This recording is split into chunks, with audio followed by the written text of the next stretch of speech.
Bonjour, bienvenue à Castillon-la-Bataille. Nous sommes dans l'est du département de la Gironde, à 55 km de Bordeaux et 12 km de Saint-Émilion. Alors Castillon-la-Bataille est réputé évidemment pour la fameuse bataille qui a eu lieu en 1453.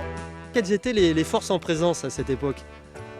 Alors là, les troupes du roi de France, avec les frères Bureau et les canons des frères Bureau, arrivaient le long de la Dordogne, descendaient vers Bordeaux, parce que c'était là leur but, et le Talbot et ses Anglais et ses Gascons sont venus essayer de l'arrêter ici, et ça a été un échec. Voilà, on sortait de 300 ans de domination anglaise dans la région. Voilà, tout simplement. Cette bataille, on peut dire que la France l'a gagnée, puisque je crois qu'il y a eu 400, alors j'ai lu 400 morts côté français et plus de 4000 côté anglais. Alors. Il y a des chiffres très extravagants, certainement. Je voudrais dire quand même que ça n'a pas arrêté la guerre de 100 ans, car il fallait prendre Bordeaux.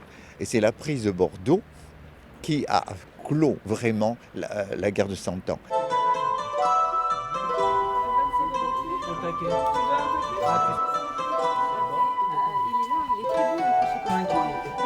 Samedi soir, j'ai une soirée, vous voulez pas me prêter un Vous faites le méchant. Vous êtes combien à reconstituer cette bataille? Alors on est à peu près 400 bénévoles. C'est quand même un spectacle important qui dure plus de 95 minutes, je crois. Oui, tout à fait, sans entracte. On a le mendiant. On n'a pas de sous, monsieur. J'ai rien sur moi là. Je ne sais pas s'il prend les euros non, à l'époque. Non, je pense pas. Donc oui, les répétitions, ça commence à peu près à partir du mois de mai.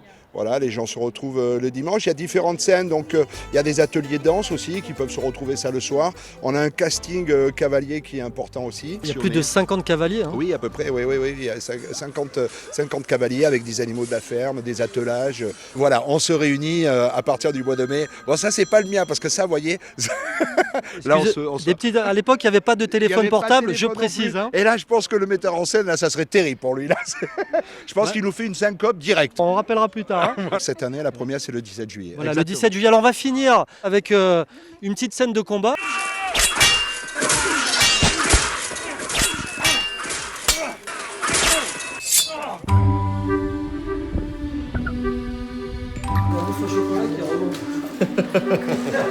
Alors là, nous sommes au Rowing Club Castillonnais. C'est un club qui existe depuis très longtemps, 1893. 1893.